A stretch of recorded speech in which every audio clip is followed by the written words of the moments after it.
Hello students, welcome to my channel smart study. उम्मीद करती हूँ आप सब लोग अच्छे होंगे। तो स्टूडेंट्स, आज का हमारा डिस्कशन पॉइंट है literary evidence of iron age. लेकिन स्टूडेंट्स, वीडियो स्टार्ट करने से पहले आपसे एक छोटी सी रिक्वेस्ट है। अगर आप मेरे चैनल में नए हो और चैनल को अभी तक सब्सक्राइब नहीं किया तो चैनल को सब्सक्राइब कर लें और वीडियो पसंद आने की सूरत में इसे लाइक और शेयर करना ना भूलें। तो चलिए स्टूडेंट्स, मैं आपका और ज़्यादा टाइम ना लेते हुए आज की अपने वीडियो की शुरुआत करती हूँ। तो देखिए स्टूडेंट्स, जैसे कि आज का हमारा डिस्कशन पॉइंट है literary evidence of iron age. आज हम लोग आयरन एज के लिटरेरी एविडेंस को देखेंगे। अभी लिटरेरी एविडेंस क्या होता है इसको थोड़ा सा समझ लीजिए।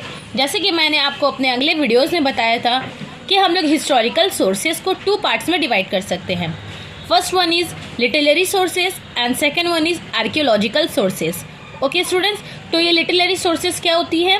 लिटरेरी सोर्सेज वो होती है जो लिखी हुई शक्ल में हमें मिलती है। तो literary evidence of iron age का मतलब क्या है कि वो एविडेंस जो हमें आयरन के बारे में लिखी हुई शक्ल में मिलती है। ओके, तो सबसे पहले अभी हम लोग आयरन एज के लिटरेरी एविडेंस को देखेंगे, उसके बाद हम लोग आयरन एज के आर्कियोलॉजिकल एविडेंस को देखेंगे। ओके स्टूडेंट्स, तो आइए हमारा फर्स्ट पॉइंट क्या है इसको देखते हैं। तो देखिए, the Aryans of early Vedic period had no knowledge of iron. क्या बोला जा रहा है कि अर्ली वैदिक पीरियड, जिसको हम लोग क्या बोलते हैं, ऋग वैदिक पीरियड भी बोलते हैं। ओके, उस दौरान जो आर्यंस थे, इस पीरियड में जो आर्यंस थे वो लोग आयरन की यूज़ को नहीं जानते थे। ओके स्टूडेंट्स, इस पॉइंट में क्या बोला गया है? इस पॉइंट में ये बोला गया है कि ऋग वैदिक यानी अर्ली वैदिक पीरियड में जो आर्यंस थे वो लोग आयरन की यूज़ को नहीं जानते थे। ओके, इससे पहले की वीडियो में मैंने आपके साथ वैदिक सिविलाइजेशन को कवर अप किया था।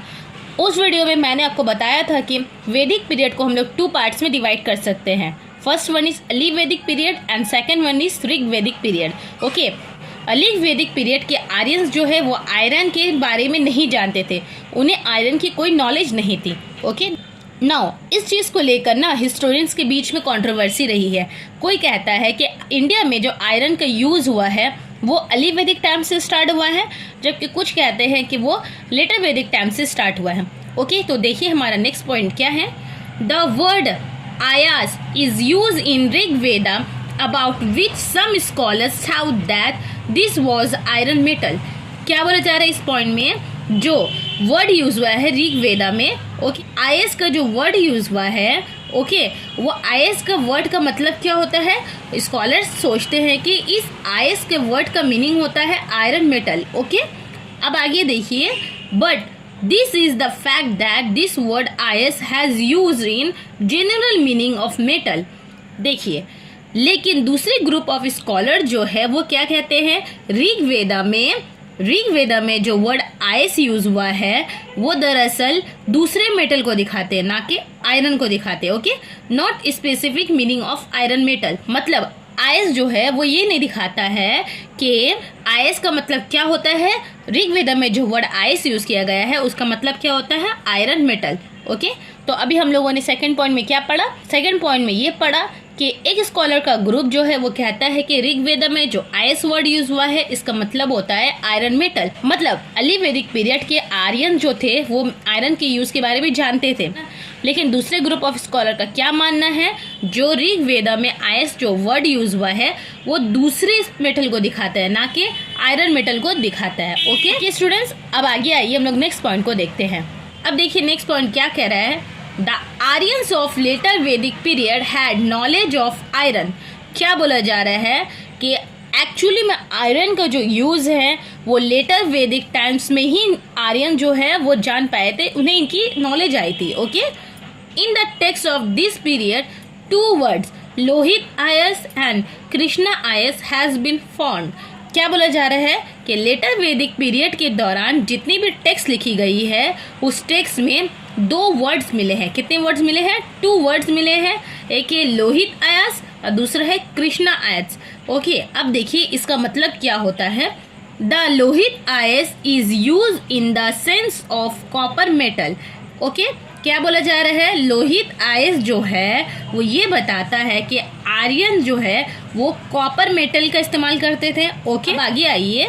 एंड कृष्णा आयस is use in the sense of iron metal.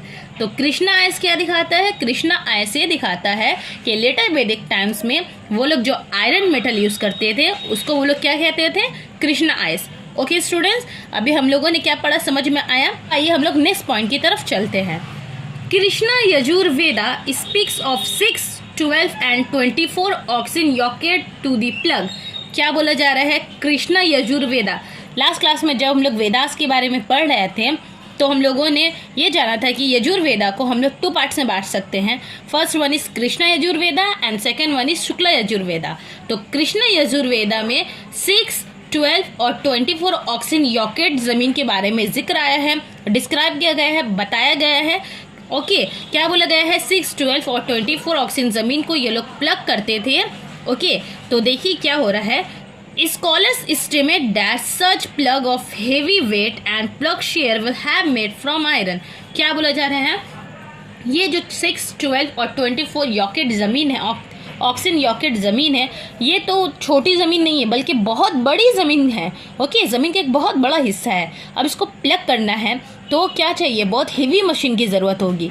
तो इसके लिए लोग कौन सी मशीन का यूज़ करते थे? इसके ये लोग प्लग शेयर का यूज़ करते थे। ओके, और ये प्लग शेयर किसका बना होता था? आयरन का, क्योंकि आयरन जो है वो बहुत स्ट्रॉन्ग मेटल होता है। ओके स्टूडेंट्स, समझ में आए यहाँ तक? आइए अब हम लोग दूसरे सोर्सेस को देखते हैं। In Atharvaveda the clear cut mention of plough share of iron is available. Okay, क्या बोला जा रहा है इस पॉइंट में? इस पॉइंट में ये बोला जा रहा है जो अथर्ववेदा है इसमें एकदम क्लियरली मेंशन कर दिया गया है कि जो उनकी प्लग शेयर जो मशीन थी वो किसकी बनी होती थी? वो आयरन की बनी होती थी।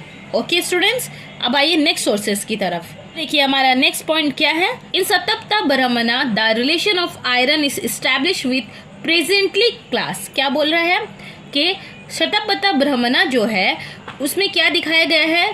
इसमें ये दिखाया गया है कि जो आयरन है उसका रिलेशन किसके साथ है? उसका रिलेशन जो हुआ प्रेजेंटली क्लास यानी कि फार्मर्स के साथ है। इसका मतलब क्या है? फार्मर्स अपना सारा इंस्ट्रूमेंट, सारा फार्मिंग इंस्ट्रूमेंट किससे बनाते थे? आयरन से बनाते थे। ओके, अब आइए देखते हैं आगे। The heating and cooling of plough share is describe in Buddhist text. इसके अलावा बुद्धिस्ट टेक्स्ट में भी ये बताया गया है कि लेटर वैदिक टाइम्स में जो प्लग शेयर है उसको कैसे बनाया जाता था? उसको हीटिंग और कूलिंग प्रोसेस के जरिए बनाया जाता था। और ये हीटिंग और कूलिंग प्रोसेस किस में यूज़ होता है? ये आयरन मेटल में यूज़ होता है। ओके, अब देखिए next point. On the basis of this evidence it can be said that the use of iron tools for agriculture was begin around 800 BC to 700 BC in India. Okay, क्या बोला गया है? देखिए ये बोला जा रहा है कि इतने सारे जो एविडेंस मिले हैं, इस एविडेंस के मुताबिक इंडिया में जो आयरन है उसका इस्तेमाल सबसे पहले एग्रीकल्चर के लिए किया गया था और ये लेटर वैदिक टाइम से स्टार्ट हुआ था, जिसका टाइम पीरियड क्या है? 800 BC से लेकर 700 BC तक है। इसका मतलब इंडिया में आयरन एज जो है वो 800 BC से लेकर 700 BC तक स्टार्ट हुआ था। ओके, देखिए स्टूडेंट्स, आज हम लोगों ने क्या पढ़ा इसका एक छोटा सा रिकैप कर लेते हैं। आज हम लोगों ने पढ़ा literary evidence of iron age. Okay, ये जाना कि आयरन एज के लिटरेरी एविडेंस कौन से हैं, इंडिया में आयरन एज कब स्टार्ट हुआ, और साथ ही साथ हम लोगों ने ये पढ़ा कि इंडिया में आयरन एज जो है वो ऋग वैदिक पीरियड में स्टार्ट हुआ था या फिर लेटर वैदिक पीरियड में स्टार्ट हुआ था, और बहुत सारे लिटरेरी सोर्सेज को हम लोगों ने जाना। ओके स्टूडेंट्स, तो स्टूडेंट्स मैं आज का अपना शिक्षण यही खत्म करती हूँ। नेक्स्ट क्लास में मैं आपके साथ archaeological evidence of iron age को डिस्कस करूँगी। ओके स्टूडेंट्स, तब तक के लिए अल्लाह हाफिज़।